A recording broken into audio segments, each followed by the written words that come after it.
உலகெங்கும் வாழும் மாதா தொலைக்காட்சியின் நண்பர்களே, வாழ்வு தரும் இறைவார்த்தை எனும் நிகழ்ச்சிக்கு உங்களை மனமகிழ்வுடன் வரவேற்கின்றோம். ஞாயிற்றுக்கிழமை திருப்பலி வாசகங்களை கலந்துரையாடி அதில் நாம் தெளிவு பெற, படிப்பினைகள் பெற விரும்புகிறோம். இந்த நிகழ்ச்சிக்கு வருகை தந்திருக்கின்ற அன்பு தந்தையர்களோடு உங்கள் அனைவரையும் இந்த நிகழ்ச்சிக்கு உள்ளே வாருங்கள் என்று அழைக்கின்றோம். அன்புமிக்கவர்களே, நாம் ஆண்டின் பொது காலத்தை தொடங்கி இருக்கின்றோம். கடந்த ஞாயிறு நம் ஆண்டவருடைய திருமுழுக்கு பெருவிழா, அதில் அவருடைய பொது வாழ்க்கை தொடங்கியது. இப்பொழுது அந்த பொது வாழ்க்கைக்கு உள்ளே நாம் நுழைகின்றோம். நம் அனைவருக்கும் நன்றாக தெரியும், யோவான் நற்செய்தி 2ஆம் அதிகாரத்தில் கானாவூரில் நடைபெற்ற திருமணத்தில்தான் இயேசு முதல் புதுமை, அதை யோவானின் வார்த்தைகளில் சொல்ல வேண்டுமென்றால் முதல் அருமடையாளத்தை அவர் நிறைவேற்றினார். ஆகவே அந்த நிகழ்ச்சியிலிருந்து இந்த ஆண்டின் பொதுக்காலம் தொடருகின்றது. யோவான் நற்செய்தியின் கானாவூர் திருமணம் நமக்கு நற்செய்தியாக தரப்பட்டிருக்கிறது. அன்புமிக்கவர்களே, இந்த நற்செய்தியை பல தடவைகள் நாம் கேட்டிருக்கிறோம், பல திருமணங்களிலும் நாம் கேட்டிருக்கிறோம். இந்த வார்த்தையை நாம் சற்று ஆழமாக பார்க்கலாம். இதில் பொதிந்துள்ள யோவான் சொல்ல விரும்புகிற இறையியல் கருத்துக்கள், இந்த நிகழ்ச்சியில் நமக்கு இருக்கிற நல்ல படிப்பினைகள், இவை அனைத்தையும் இதில் நாம் கற்றுக்கொள்ளலாம். இது 3ஆம் ஆண்டு. வழக்கமாக நமக்கு லூக்கா நற்செய்தி தான் தரப்பட்டிருக்க வேண்டும்.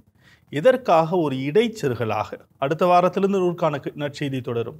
எதற்காக இந்த ஒரு இடைச்செருகலாக யோவான் நற்செய்தியை தாய் திருவை கொடுத்திருக்கிறது? அதற்கு வரலாற்றின் பின்னணியை நாம் நோக்கி பார்க்க வேண்டும்.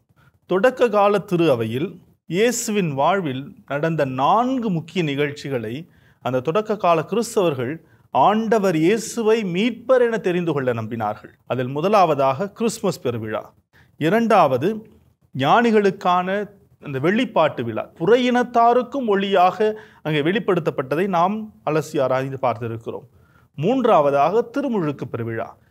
அதற்கு அடுத்தபடியாக 4ஆவதாக மிக முக்கியமானதாக இயேசு தன்னுடைய பணியை துவங்குகின்றார். திருமுழுக்கு வாங்கிய பிறகு அந்த பணியின் துவக்கத்திலேயே ஒரு புதுமையை மையமாக வைத்து, யோவான் நற்செய்தியின்படி புதுமை என்பது ஒரு அடையாளம், அந்த அடையாளத்தை மையமாக வைத்து ஆண்டவர் இயேசு கிறிஸ்து தான் உண்மையான மீட்பர் என்பதை தெரிந்து கொள்வதற்காக தொடக்க கால திருச்சபை இந்த 4 நிகழ்ச்சிகளையும் மனதில் ஆழ்ந்து தியானித்தார்கள்.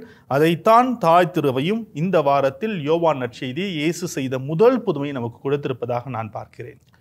இன்றைய நற்செய்தி தொடங்கும் பொழுது 3ஆம் நாள் கலிலேயாவில் என்று ஆரம்பிக்கின்றது. 3ஆம் நாள் விவிலியத்தில் இந்த 3ஆம் நாள் மிக முக்கியமான ஒரு இறையியல் செறிவுடைய ஒரு குறிப்பாகும். 3ஆம் நாள் என்றாலே கடவுளுடைய மாட்சி வெளிப்படுகின்ற நாள் என்பது பொதுவான புரிதல். அதற்கு அடிப்படையாக சொல்ல வேண்டும் என்றால், விடுதலை பயணம் 19ஆம் அதிகாரத்திலே அந்த சீனாய் மலை உடன்படிக்கை உறவு கொண்டாட்டத்திலே 3ஆம் நாள் மக்களை தயார் செய்து வருமாறு மோசே வழியாக கடவுள் சொல்லி அனுப்புகின்றார். அந்த 3ஆம் நாள் பேரிடி முழக்கங்கள், மின்னல் தாக்குதல், கடவுள் மேகங்கள் இறங்கி வந்து தன்னை வெளிப்படுத்துகிறார். முதல் முறையாக பார்க்கின்றோம். இவ்வாறு பல இடங்களில் 3ஆம் நாள் என்றாலே கடவுளுடைய மாட்சி வெளிப்பட போகின்ற நாள். எனவே இப்பொழுது நமக்கு முன் உரைக்கப்படுகிறது, இது மாட்சி வெளிப்படுத்தும் ஒரு கொண்டாட்டமாக இருக்க போகிறது என்பதை தெரிந்து கொள்கின்றோம். அதே வேளையில் யூதர்கள் மத்தியில் இன்னொரு மனநிலையும் இருந்தது. யூதர்களுடைய நல்ல நாள் எது என்றால் அந்த 3ஆம் நாள். ஏனென்றால் படைப்பினுடைய அந்த வரிசையிலே 6 நாள் கடவுளுடைய செயல்பாடுகள் விளக்கப்படுகின்றன. முதல் 2 நாட்கள் செயல்பாடுகள் மட்டும்தான் நிறைவு பெறுகின்றன. மாலையும் காலையும், ஏனென்றால் நாள் தொடங்குவது மாலை என்பதால் மாலையும் காலையும் நிறைவுற்றது முதல் நாள், 2ஆம் நாள்.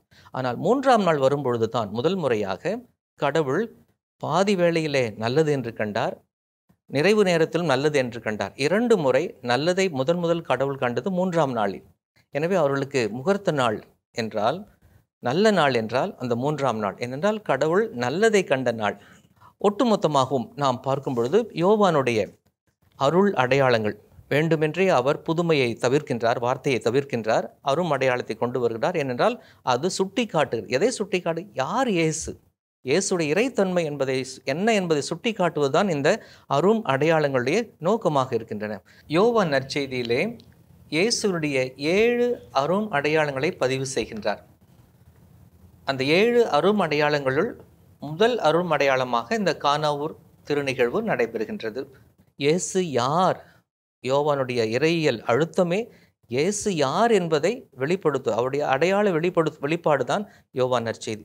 எனவே அதற்கு மெருகூட்டுவதாகவும் வழிகாட்டுவதாகவும் இந்த அரும் அடையாளம் அமைவதை நாம் பார்க்கின்றோம். எனவே தான் நம்ம எல்லோரும் பச்சை உடையோடு இந்த பொது காலத்தை இந்த முதல் அரும் அடையாளத்தோடு தொடங்குகின்றோம். திருமண அழைப்புதல் உங்களுக்கு வருகிறதுன்னு வைத்துக் கொள்ளுங்கள். எடுத்த உடனே என்ன பார்ப்பீர்கள்? பெண்ணு யார், மாப்பிள்ளை யாருன்னு பார்ப்பீங்க. இந்த கல்யாணத்தில் மாப்பிள்ளை யார், பொண்ணு யார். ஆனால் இவங்க வித்தியாசமாக அந்த அழைப்புதலை இயேசுவுக்கும் மரியாளுக்கும் கொடுத்து அவங்கள கூப்பிட்டுருக்குறாங்க. இந்த கல்யாணத்தில் அவங்க வந்து இயேசுவுக்கு முதலிடம் முன்னுரிமை கொடுத்து அவருக்கு ஒரு சிறப்பான இடத்தை தங்கள் வாழ்க்கையில் கொடுத்ததுனால அந்த குடும்பத்துக்கு எவ்வளோ பெரிய ஆசீர்வாதம் இல்லை. மற்ற நம்ம நற்செய்தியெல்லாம் பார்க்கும்போது லூக்கா மத்தேயெல்லாம் இயேசுனுடைய குழந்தை பருவம் வருகிறது, மார்க்கில் தான் அவருடைய பணிவாழ்வு வந்துருக்கிறது. யோவானில் மட்டும் கொஞ்சம் வித்தியாசமாக இருக்கிறது. ஒரு கிராண்ட் என்ட்ரி, ஒரு மாஸ் என்ட்ரி. நம்ம ஏற்கனவே படித்திருக்கிறோம், யோவான் வந்து அன்பு சீடர்.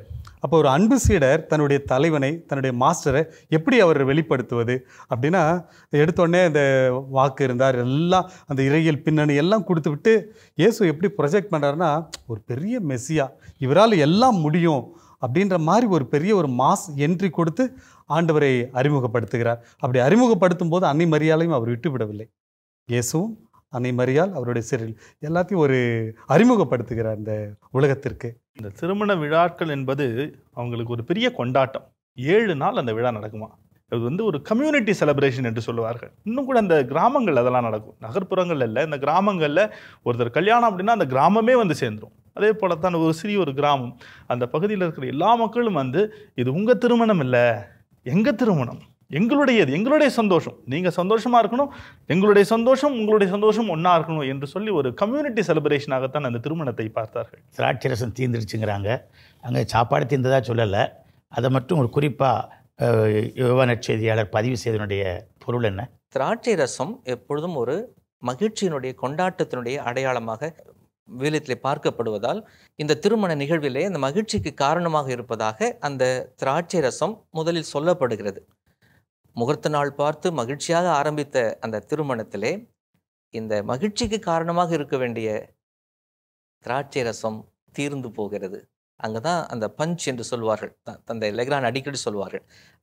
இந்த அரும் அடையாளத்தினுடைய பஞ்ச் அதுதான், அந்த ரசம் தீர்ந்து போகிறது. அது அந்த நிகழ்வு கொண்டாட்டத்துக்கு மட்டும் ஒரு விதமான பின்னடைவு இல்லை, நம்முடைய சிந்தனைக்கும் ஒரு அதிர்வாக இருக்கிறது. இதுதான் நம்மை சிந்திக்க வைக்கின்ற ஒரு இடமாக, மாற்று இடமாக இதை நாம் பார்க்கின்றோம். கர்தினால் மரிய மார்ட்டினி அவர்கள் தான் எழுதிய தி ஜாய் ஆஃப் த காஸ்பல் அப்படிங்கிற அந்த ஒரு புத்தகத்தில் மிக அழகாக குறிப்பிடுகிறார். இந்த கல்யாணத்தில் நிறைய கதாபாத்திரங்கள் இருக்கிறார்கள். அது மணமகன், மணமகள், அது போல் மணமகன் வீட்டார், மணமகள் வீட்டார், இயேசு, மரியா, அவருடைய சீடர்கள், பிறகு மற்ற விருந்தினர்கள். அந்த காலத்திலே இந்த கேட்டரிங் மாதிரி அங்கே வந்து பணியாளர்கள், அந்த பணியை மேற்பார்வையாளர், ஒரு சூப்பர்வைசர் மாதிரி ஒருத்தர், இப்படி பலர் அங்கே இருக்கிறார்கள். ஆனால் திராட்சரசம் தீர்ந்து போவதை யாரும் கவனித்ததாக தெரியவில்லை. கர்தினால் கேட்பார், அம்மா மரியே, உனக்கு ஏன் அந்த கரிசனை, உனக்கு ஏன் அந்த அக்கறை, உனக்கு மட்டும் ஏன் அப்படி உறுத்துது? அதாவது யாருமே கவலைப்படாதப்ப மாதா மட்டும் அந்த கவலைப்பட்டு போய் சொல்கிறாங்க. ஏன்னா மாதாவும் ஒருத்தராக அழைக்கப்பட்டவர் தான். யாரும் போய் மாதா கிட்ட போய் முறையில்லை, மரியே ரசம் தீந்துருச்சு ஏதாவது பண்ணுங்க அப்படின்னு யாருமே கேட்கல. ஆனால் மரியாவாக முன் வந்து அந்த கவலையில் இருக்கின்ற முகங்களை பார்த்து அதை புரிந்து கொள்ளுகிறார். அதான் பெர்னார்ட் அருமையான ஒரு ஜெபத்தை சொல்லுவார் இல்லையா, மிகவும் இரக்கமுள்ள தாய் என்ற ஜெபத்தில், ஒருபோதும் கைவிடப்பட்டதாக சொல்ல கேள்விப்பட்டதில்லை என்பதை நினைத்தருளும். நான் கவலைப்படுறேன்னு தெரிஞ்சாலே மாதா முன்னாடி நிற்பாங்க. யோவான் நற்செய்தியில் 2 இடத்துல தான் மரியா வர்றாங்க. ஒன்று இங்கே, இன்னொன்று வந்து சிலுவையின் அடியில். 2 இடத்துலையும் மரியாவுடைய பெயர் சொல்லப்படவில்லை, இயேசுவின் தாய் அப்படிங்கிற வார்த்தை பயன்படுத்தப்படுகிறது. நாம் இதில் அம்மாங்கிறது கீழே விளக்கம் போட்டிருக்கிறாங்க. அது வந்து தாய் என்னும் பொருளில் அல்ல, பெண்களை மதிப்புடன் குறிப்பிடும் பொருளில் இது கையாளப்படுகிறது. குணே அப்படிங்கிற அந்த வார்த்தை தான் அங்கே பயன்படுத்தப்படுகிறது. மரியாளுடைய இந்த தலையீடு, குறுக்கீடு அவர்களுக்கு அனுகூலமாக இருக்கிறது. அவர் சொல்வது போல செய்யுங்கள். இங்கே என்னன்னாக்கா நிறைய காரியங்கள் விட்டு போனதாக, நம்ம கோடிட்ட இடங்கள் நிரப்ப வேண்டியதாக இருக்குது. இயேசுட்ட போகிறாரு, என்னுடைய நேரம் வரவில்லைன்னு சொல்லிட்டாரு. அது ஒரு தடையாக அல்லது தாமதமாக தெரிகிறது. ஆனால் உடனே அவர் என்ன சொல்கிறார், அவர் சொல்வது போல செய்யுங்கள். அப்போ நிறைய இன்னும் அவர்களுக்குள்ள உரையாடல் இருந்திருக்க வேண்டும், அன்னை மரியாளுக்கும் இயேசுவுக்கும் இடையே இருந்திருக்க வேண்டும். அதனால் தான் என்ன சொல்கிறார், அவர் சொல்வது போல செய்யுங்கள் அப்படின்னு சொல்லிட்டு அவங்க மறைஞ்சிடுறாங்க, திரைக்கு பின்னாடி போயிடுறாங்க. அதுக்கப்புறம் மரியாள் அங்கே தென்படவில்லை. இயேசு என்ன சொல்கிறார் உடனே அவர்களுக்கு என்றால், அந்த ஜாடிகளை நிரப்புங்கள். யூதர்கள் தங்களுடைய தூய்மை சடங்கிற்காக அந்த 6 கல் ஜாடிகளை வைத்திருக்கிறார்கள். இந்த கல் தொட்டிகள் என்று சொல்லும் பொழுது நான் போரஸ், அதாவது நுண்ணிய துவாரங்கள் இல்லாத கல் ஜாடிகள் தான் தண்ணீரை தூய்மையாக வைத்திருக்கும். வெளியிலிருந்தும் எதுவும் செல்ல முடியாது, உள்ளிருந்தும் வெளியே செல்ல முடியாது, அதை காப்பாற்றும். ஆனால் அங்கே என்ன இருக்குது எனக்கு ஆச்சரியனாக்கா, ரசம் தீர்ந்து விட்டது. அந்த ரச பாத்திரம், அந்த ரசம் வைத்திருக்கிற பேரல், அதுதான் அங்கே காட்டப்பட்டிருக்க வேண்டும். ஆனால் அதை சுத்தமாக மறந்துவிட்டு அல்லது அதை மறைத்துவிட்டு யோவான் நம்முடைய கவனத்தை ஈர்ப்பது அங்கே நிற்கின்ற கல் ஜாடிகள் துப்புரவுக்காக வைக்கப்பட்டது, அதுவும் அது காலியாக வெறுமையாக பயனற்று போய் நிற்கிறது. இதுதான் இந்த மறுமடையாளத்திலே முக்கியமான காரணம். ஏதோ ஒன்று பழையது பயனற்று போயிருக்கிறது, புதியது கொண்டு வரப்பட வேண்டும். அது இயேசு கிறிஸ்துவில் தான் மலர்கிறது. அது நிரப்புறது மட்டுமல்ல, இந்த திராட்சை ரசம் நிரம்பி வழிதல் என்பது கூட ஒரு மீட்பர் வருகின்றதனுடைய அடையாளமாக தான் நான் பார்க்கிறேன். ஏன்னா இந்த யோவான் நற்செய்தியில் கொடுக்கப்பட்டிருக்கின்ற இந்த திராட்சை ரசம் நிரம்பி வழிகின்ற ஒரு காட்சி மீட்பரின் காலத்தின் அடையாளம். உதாரணத்திற்கு ஆமோஸ் புத்தகம் 9ஆம் அதிகாரம் 13வது வசனத்தில் இப்படிப்பட்ட வசனம் வரும்: இதோ நாள்கள் வரப்போகின்றன, மலைகள் இனிய ரசத்தை பொழியும், குன்றுகள் தோறும் அது வழிந்தோடும் என்கிறார் ஆண்டவர். மீட்பருடைய வருகை ஒருவேளை யோவான் நற்செய்தியாளர் எல்லாம் தெரிந்திருந்து இவர்தான் மீட்பர் மெசியா என்பதை உணர்த்துகிறாரா என்று தெரியவில்லை. அந்த வெறுமையாக இருந்து இஸ்ராயல், அந்த யூத இனம் ஒன்றுமே இல்லை அவ்வளோதான் அப்படின்ற ஒரு நிலையில் இருந்தது. மெசியாவின் வருகையால் ஆசீர்வாதத்தால் நிரம்புகிறது அப்படின்னு கூட நம்ம எடுத்துக்கலாம் இல்லை? ஏன் அதுக்காக அந்த 6 கல் ஜாடிகள், அதுக்கு ஏதாவது அர்த்தம் இருக்கிறதா? 7 என்பது முழுமை, 7க்கு ஒன்று குறைவு குறைவு. 4 + 3 4, பூமி 4 திசைகள், 3 மூவர் கடவுள் அப்படிங்கிற இடத்துல 7 அப்படின்னு சொல்கிறாங்க. அது ஒரு அர்த்தம். இங்கு அந்த முழுமை வரவில்லை. இயேசு வருகிற பொழுது இயேசு அந்த 7வது இதாக நிறைவாக இருப்பார். அப்பொழுது அந்த முழுமை அங்கு வழிந்தோடும் அப்படிங்கிற ஒரு அர்த்தத்தில் சில அறிஞர்கள் அதை விளக்குகிறார்கள். அப்படியா இந்த நிகழ்வுடைய நிறைவு பகுதிக்கு போக போக தான் நிறைய கருத்துக்கள் நமக்கு தரப்படுகின்றன. பந்தி மேற்பார்வையாளரிடம் எடுத்து செல்கிறார். ஆனால் பொறுப்பாளர் அவர் தான். அந்த பந்திக்கு அந்த ஸ்டூவர்ட் என்று சொல்லுகிறோம், பொறுப்பாளர். அவரிடம் கொண்டு போய் அவர் ஓகே சொன்னால் தான் அதை பரிமாற முடியும். எனவே அவரிடம் கொண்டு செல்கிறார்கள். அப்போது அங்கே சென்ற பொழுது பந்தி மேற்பார்வையாளர் இந்த புதிய ரசத்தை சுவைத்த பின் அந்த ரசம் எங்கிருந்து வந்தது என்று அவருக்கு தெரியவில்லை என்று சொல்லப்படுகிறது. அப்போது ஏதோ ஒன்று தெரியாமல் தொக்கி நிற்கிறது. எங்கிருந்து வந்தது அவரும் கேட்ட மாதிரி தெரில, அதுக்கு யாரும் பதில் சொன்னது மாதிரியும் தெரில. யோவான் தான் அவருடைய பஞ்ச் இதெல்லாம் அழகாக கொண்டு வர்றார். அப்போது இந்த ரசம் எங்கிருந்து வந்தது என்று தெரிந்திருக்க வேண்டியவருக்கே தெரியவில்லை. அவருக்கு தெரிஞ்சிருக்கணும் கட்டாயமாக, அவர் தான் பொறுப்பாளர். ஆனால் இதை தெரியப்படுத்துவதுதான் யோவானுடைய வரைபடம், யோவானுடைய நற்செய்தியாக இருக்க போகிறது. அது யார்? இயேசு. அதான் சொன்னேன், அது அருமடையாளம் சுட்டி காட்டுவதெல்லாம் இயேசு தான். இந்த அருமடையாளத்தின் நோக்கமே இயேசுவை முன்னிலைப்படுத்துவது, இயேசு யார் என்று உலகத்துக்கு தெரிவிப்பது. எனவே அதை தெரியாமல் இருப்பதே ஒரு பெரிய தெரிதல். அதே மாதிரி அடுத்த கேள்வியாக அவர் சொல்கிறார், நல்லது தரம் குறைந்தது, இதை வேறுபடுத்துவது அந்த பந்தி மேற்பார்வையாளர் தான். இது அருமையான ஒரு காரியம். அப்போ வந்திருப்பது மிக நேர்த்தியானது. அதுதான் சொல்வார்கள், the first and the best was served here. நல்லதும் தேர்ந்ததும் முதன்மையானதும் இங்கே தான் அங்கு கிடைப்பதை நாம் பார்க்கின்றோம். இயேசு கிறிஸ்து வருகின்ற அந்த புதிய நிலை, அதை அந்த மாறுபடுத்தி வேறுபடுத்தி பந்தி மேற்பார்வையாளருடைய வாயிலேயே யோவான் வைப்பதை நாம் பார்க்கின்றோம். இன்றைய முதல் வாசகம் 2 பகுதியாக அமைந்திருக்கிறது. முதல் பகுதி வாக்கு மாறாத கடவுள். பிற இனத்தவர் வழியாக கடவுள் மாட்சியை வெளிப்படுத்துகிறார். பிற இனத்தவரும் அந்த மாட்சியை காணுகிறார்கள் அப்படிங்கிற ஒரு செய்தி. கானாவர் திருமணத்தில் இயேசுனுடைய மாட்சி வெளிப்பட்ட பொழுது பலர் சீடராக அவரிடத்தில் சேர்ந்தார்கள் அப்படிங்கிற ஒரு கருத்தை நாம் பார்க்கிறோம். இங்கேயும் அப்படிப்பட்ட ஒரு காட்சி. காட்சிகள் மாறுகின்றன. கடவுள் அதை மாற்றுகிறார். பபிலோனியாவில் சைரூஸ் எனப்படுகிற ஒரு அரசன் வருகிற பொழுது அந்த அரசன் வாயிலாக மிகப்பெரிய நன்மைகளை அவர் செய்கிறார். அது கடவுள் வாக்கு மாறாமல் பிற இனத்தவரை இந்த ஒளிக்குள் கொண்டு வருகிறார் என்பது நமக்கு நன்றாக தெரிகிறது. ஆண்டவர் கிள்ளி வைப்பவர் அல்ல, மாறாக அள்ளி கொடுப்பவர். அதைத்தான் நான் பார்க்கிறேன். மிக அதிகமாக கொடுக்கிறவர். அந்த ஒரு அருமையான படிப்பினையைத்தான் நாம் இன்னைக்கு முதல் வாசகத்திலையும் பார்ப்பதாக நான் உணர்கிறேன். இந்த 60லிருந்து 62 அதிகாரங்கள் மிக சிறந்த அதிகாரங்கள்.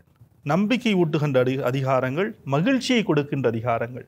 அதில் குறிப்பாக ஒரு சில வார்த்தைகள் பேரொளி, நேர்மை, மீட்பு, மகிழ்ச்சி என்ற வார்த்தைகள் தொடர்ந்து வந்து கொண்டே இருக்கும்.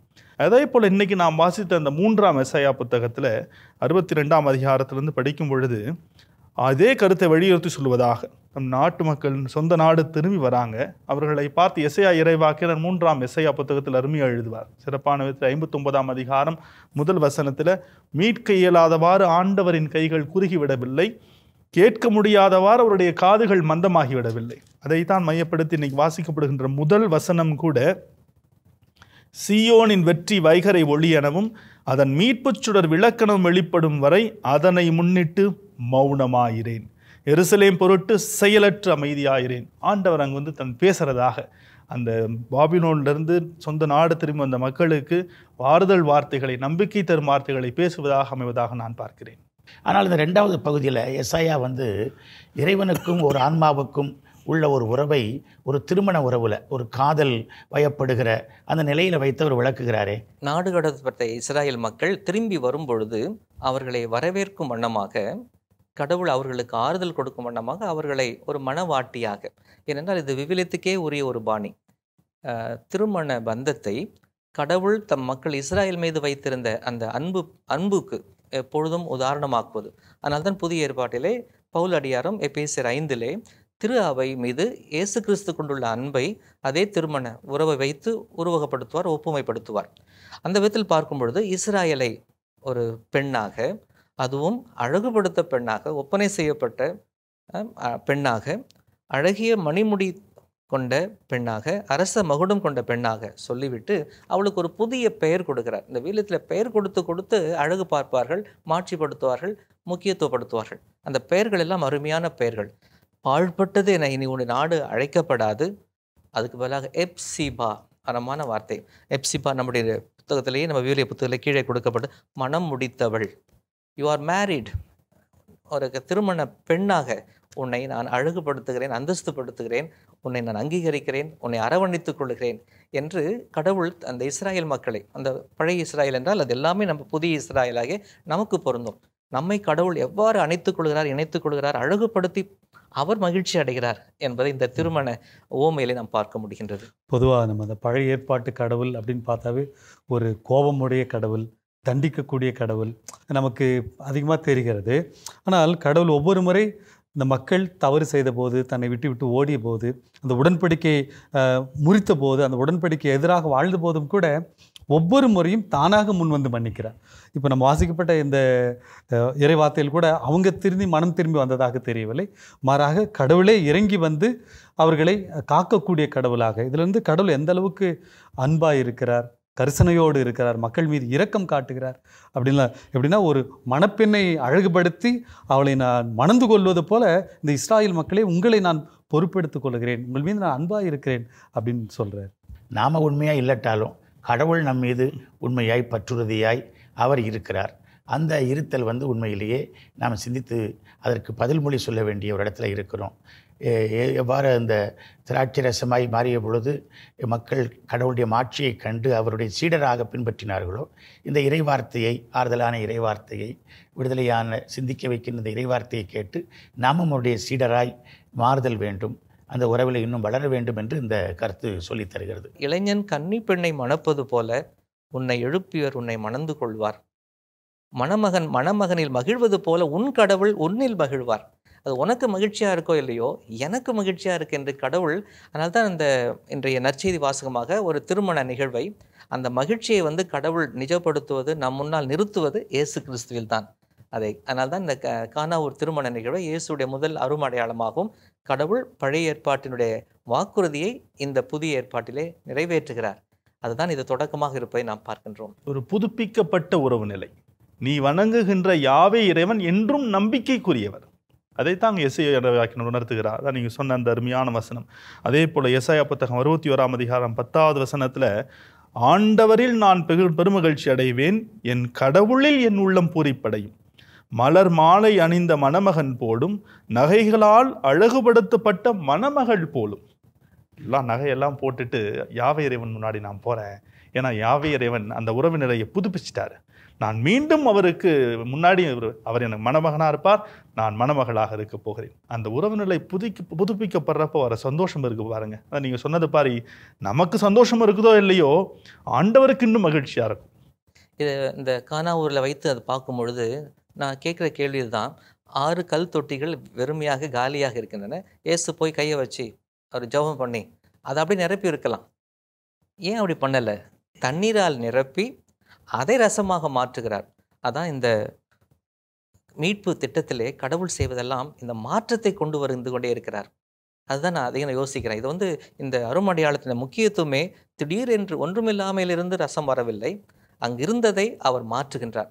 அந்த நீ கைவிடப்பட்டவள், அவமானத்துக்கு உள்ளானவள், என்னிடமிருந்து பிரிந்து போய் பிரமாணிக்கம் இல்லாமல் போனவள், அந்த நிலையை மாற்றி உன்னை அழகுபடுத்துகிறார். நீ என்ன பதில் கொடுக்க போற? அதுதான் மீட்பினுடைய கேள்வியை நான் பார்க்குறேன். இவ்வாறு நம்மை அன்பு செய்கிற கடவுளுக்கு நாம் பதில்மொழி நிச்சயமாக சொல்லுதல் வேண்டும். நாம் அவரால் அன்புக்குரியவராய் வாழுதல் வேண்டும். கடவுளுடைய சீடராய், இயேசுனுடைய சீடராய் நாம் அவரை பின்தொடரல் வேண்டும். இந்த 2வது வாசகத்திலே பவுலடியார் நாம் ஒரு சீடராய் இருப்பதற்கு தூய ஆவியானவருடைய வரங்கள் அல்லது அவருடைய கொடைகள் நமக்கு தேவை என்று அவர் கோடிட்டு காட்டுகின்றார். பவுலடியாருடைய கடிதங்களில் சிறப்பாக இந்த பெரிய கடிதங்கள் என்று சொல்லுகிற கொரிந்தியருடைய முதல் கடிதத்தும் சரி, ரோமியருக்கு எழுதிய திருமுகத்திலும் இந்த மறையுடல் உவமையை அழகாக கொண்டு வருவார். நாம் எல்லாருமே அந்த இயேசுடைய மறையுடல் நாம், மறையுடலின் உறுப்புகள் நாம். அப்போது அந்த உறுப்புகள் இணைந்து வாழ்வது எவ்வளோ முக்கியம் என்று சொல்லும் பொழுது ஒவ்வொரு உறுப்புக்கும் ஒரு சிறப்பு தன்மையும் திறமையும் தேவையும் இருப்பதை உணர்த்துகின்றார். அப்போது ஒவ்வொருவரும் ஏதோ ஒன்றை கொடுக்க வேண்டிய கடமை இருக்கிறது. ஏன்னா ஒவ்வொருவருக்கும் கடவுள் கொடுத்திருக்கின்றார், ஒரு திறமையை கொடுத்திருக்கின்றார், ஒவ்வொருவருக்கும் ஒரு வாய்ப்பை கொடுத்திருக்கின்றார். ஆவியான எல்லார் மேலும் பொழியப்பட்டாலும் எல்லாருக்கும் ஒரே மாதிரியான கொடைகள் கொடுப்பதில்லை. ஏனென்றால் பலவித கொடைகள் தான் தேவைப்படுகின்றன. பல கொடைகள் தான் இந்த சமூகத்தையும் திரு அவையும் இறை அரசையும் அழகுபடுத்த முடியும். அந்த கொடைகள் யாரிடம் இருக்குது? நம்மகிட்ட தான் இருக்குது. அப்போது நாம் இதை எப்படி பொது நலனுக்காக பயன்படுத்த போகிறோம் என்று ஒவ்வொருவருடைய தனிப்பட்ட தூண்டுதலாக இந்த அழைப்பை நான் பார்க்கின்றேன். கிறிஸ்தவர்களாகி நம்ம ஒவ்வொருவரும் திருமுழுக்கின் வழியாக இந்த ஆவியானவரை பெற்றுக்கொள்ளுகிறோம். பல பேர் நம்ம என்ன செய்யறோம்னா அவரை தூங்க வச்சிட்டோம். ஆவியான் நம்முள் செயலாற்ற வேண்டும். ஒவ்வொருவருக்கும் இருக்கக்கூடிய அந்த கொடைகளை, நமக்கு கடவுள் கொடுத்திருக்கிற ஆசீர்வாதத்தை நாம் பயன்படுத்துவது மக்களுக்கும் அதை நாம் கொண்டு சேர்க்க வேண்டும். உங்களுக்கு கொடுத்திருக்க கொடையை உங்களுக்குள்ளே இருந்திருக்கூடாது. உங்களுடைய குடும்பம், உங்களுடைய குட்டி திருவையாக இந்த பங்கு, இதை தாண்டி மற்றவர்களுக்கும் நாம் கொடுக்க வேண்டும். முதல் முறையாக என்னிடத்தில் இந்த கொடைகள் எல்லாம் இருக்கிறது அப்படின்றத நான் உணர வேண்டும், கண்டுபிடிக்கணும். திருத்தூதர் பணிகளில் வாசிக்கும் பொழுது 18ஆம் அதிகாரம் 1 to 17 வரைக்கும் பவுலடிகளார் தன்னுடைய 2ஆம் நற்செய்தி பயணத்தின் பொழுது அந்த கொரிந்தி நகரத்துக்கு சென்றார். அங்கே கொரிந்தி நகரில் 18 மாதங்கள் தங்கி இருந்தார். அப்போ தான் திருவை உருவாக்கிட்டு வந்துட்டார். வந்த பிறகு அவருக்கு கேள்விப்படுகின்ற செய்திகள் எல்லாம் அந்த கொரிந்தி நகர மக்களிடம் இருக்கின்ற பிளவுகள், பல பிரச்சனைகள் அவங்ககிட்ட இருக்குது. ஒரு சிலர் செய்தியை விட செய்தியாளர்களை பிடித்து கொண்டிருந்தார்கள். நான் பவுலை சார்ந்தவன், நான் அப்போலோவை சார்ந்தவன் ஒரு பிரச்சனை இருந்தது. ஆண்டவரின் திருவிருந்து பற்றி, அதன் பற்றி பேசும் பொழுதுதான் இந்த தூய் ஆவியானவருடைய கொடைகளையும் வரங்களையும் பேசுகிறார். ஒரு சிலர் அவங்களே பெருமைப்படுத்திக்கிட்டாங்க. ஆவியானவர்களின் கொடைகளை வைத்து அவர்களுக்குள்ள பிளவுகள் இருக்குது. அதைத்தான் இங்கே நம்மளுடைய பவுலடிகளார் சுட்டி காட்டுகின்றார். இந்த கொடைகள் எல்லாம் நீயா எடுத்துக்கல, கடவுள் உனக்கு கொடுத்திருக்கிறார். அப்ப கடவுள் உனக்கு கொடுத்திருக்கிறார்னா பெருமை பாராட்ட வேண்டியது நீ அல்ல, நீ ஆண்டவரில் மட்டுமே பெருமை பாராட்ட வேண்டும் என்பதைத்தான் உணர்த்துவதாக நான் பார்க்கிறேன். மீண்டும் நற்செய்திக்கு போய் நீங்கள் சொன்ன அத்தனை கருத்தையும் நான் உள்வாங்கி பார்க்கும் பொழுது இன்றைக்கு நிறைய தீர்ந்து போன காரியங்கள், ரசம் தீர்ந்தது போன இன்றைக்கு உலகத்திலே, வாழ்க்கையிலே, குடும்பங்களிலே, சமூகத்திலே, ஏன் நம்முடைய திரு அவையிலே, நம்முடைய பங்குகளிலே தீர்ந்து போன காரியங்கள் நிறைய இருக்கின்றன. உணவுக்கு பஞ்சம், உணவு பத்தவில்லை, உறவுக்கு பஞ்சம், மக்களுடைய நம்பிக்கைக்கு, பக்திக்கு இன்றைக்கு பெரிய தீர்ந்து போய்விட்ட மாதிரி ஒரு வெறுமை இருக்கிறதை பார்க்கின்றோம். நம்முடைய முயற்சிகள், வாழ்க்கையில் செய்கிற முயற்சிகள், நம்முடைய ஆர்வத்துக்கு ஒரு விதமான தீர்ந்து போன வெறுமை தெரிகிறது. நம்முடைய சக்தி வயதாகும் போது, நோயுற்ற பொழுது நாம் ஏதோ தளர்ந்து போன மாதிரி பார்க்குறோம். நம்முடைய நேரம் கிடையாது, இன்றைக்கு நேரம் ரொம்ப வேகமாக போகிற மாதிரி ஃபீல், அதுவும் தீர்ந்து போயிடுற மாதிரி பார்க்குறோம். நம்முடைய காற்று, நல்ல காற்று இன்றைக்கு சுவாசிக்க முடியல. அப்படி தண்ணீர், நல்ல தண்ணீர் இன்றைக்கு கிடைக்கல. நல்ல மனிதர்கள் இன்றைக்கு கிடைக்கல. எல்லாவற்றுக்கும் மேலே அன்பு வற்றி போச்சு. வாழ்வே இன்றைக்கு வற்றி போன மாதிரி இருக்குது. அப்போது நம்ம என்ன செய்யலாம்னாக்கா, நம்முடைய கல் ஜாடிகளை நிரப்ப சொல்கிறார். எதனால்னாக்கா நீங்கள் சொன்ன அத்தனை நம்ம ஒவ்வொருவருடைய திறமைகள்லாம் கொண்டாந்து ஆவியான ஒவ்வொருத்தரையும் கொடுத்துருக்காரு. அதெல்லாம் நம்ம ஒன்றா போடும்போது ஆண்டவர் அதை ஆசீர்வதிச்சார்னா அது ஒரு புதிய ரசமாக இந்த புதிய சமுதாயத்துக்கு உதவும் நான் நினைக்கிறேன். இன்னைக்கு நம்ம காலத்து திரு அவை கூட பிளவுபட்டிருக்கிறதா நான் பார்க்குறேன். பல்வேறு விதத்தில் மக்கள் மத்தியில், இறை மக்கள் மத்தியில், குருக்கள் மத்தியில், இந்த சாதியின் பெயராலும் மற்ற சிக்கல்களின் பெயராலும் இன்றைக்கும் திரு அவையில் எவ்வளோ கோயில் எடுத்து பாருங்கள், ஏதாவது ஒரு பிரச்சனை இருக்கும். அது இல்லாமல் எல்லாரும் சேர்ந்தது தான் திரு அவை. எல்லாருக்கும் கடவுள் தனி திறமைகள் கொடுத்திருக்கிறார். அந்த திறமைகளை இணைக்கின்ற ஆவியானவர் இருக்கும் பொழுதுதான் அது திரு அவையாக இருக்கும். இல்லைன்னா தெரு அவையாக மாறிடும். ஆவியானவர் நமக்கு அருளப்படுவது இயேசுவில் விளைந்த மீட்புக்கு நம் அனைவரையும் சாட்சிகளாய் நிலைநிறுத்துவதற்கு. அதுதான் அடிப்படை. ஆங்கிலத்தில் ஒரு கூற்று சொல்வார்கள், ஜீசஸ் இஸ் தி ஆன்சர். இயேசு நமக்கு பதிலாய் இருக்கிறார். இயேசு கேள்வியாய் இல்லை, இயேசு குழப்பமாய் இல்லை. எங்கே குழப்பம் இருக்கிறதோ, எங்கே குறைபாடு இருக்கிறதோ, எங்கே பிரச்சனை இருக்கிறதோ அங்கே இயேசு தீர்வாக இருக்கிறார். கானா ஒரு திருமண வீட்டிலே இயேசு ஒரு தீர்வாக இருந்தார். கொரிந்து நகர திருச்சபையிலே அந்த பிரச்சனைக்கு அவர் தீர்வாக இருந்தார். நம்முடைய பக்தி வாழ்க்கையிலே கடவுள் நம்மை அன்புக்குரியவராக ஏற்றுக்கொண்டு அவர் நமக்கு புது வாழ்வு அவர் தருகிறார். இப்படியெல்லாம் இன்றைக்கு இறைவார்த்தைகள் நமக்கு மிகுந்த உற்சாகத்தை மூட்டின. அன்புமிக்கவர்களே, நம்முடைய குடும்ப வாழ்வில் இயேசுவை முதன்மைப்படுத்துவோம். இயேசுவே இவ்வில்லத்தின் தலைவர் என்று வெறும் வார்த்தைகளில் எழுதி போட்டு அல்ல, இயேசுவை நாம் நம்முடைய வாழ்வில் அழைப்போம், அவரை முதன்மைப்படுத்துவோம். மரியாளோடு நாம் நடைபயில்வோம். அப்பொழுது நம்முடைய வாழ்வின் குறைகள் நீங்கும். நிச்சயமாய் தூய ஆவியின் துணையோடு நாம் ஆண்டவருக்கு சான்று பகர்வோம். அன்புமிக்கவர்களே, வாழ்வு தரும் இறைவார்த்தை என்னும் நிகழ்ச்சியை இதுவரை நாம் கேட்டோம். உங்கள் அனைவருக்கும் நெஞ்சம் நிறை நன்றியை தெரிவித்து உங்களிடமிருந்து விடை பெறுகின்றோம். இயேசுவுக்கு புகழ், இயேசுவுக்கு நன்றி. மரியே வாழ்க.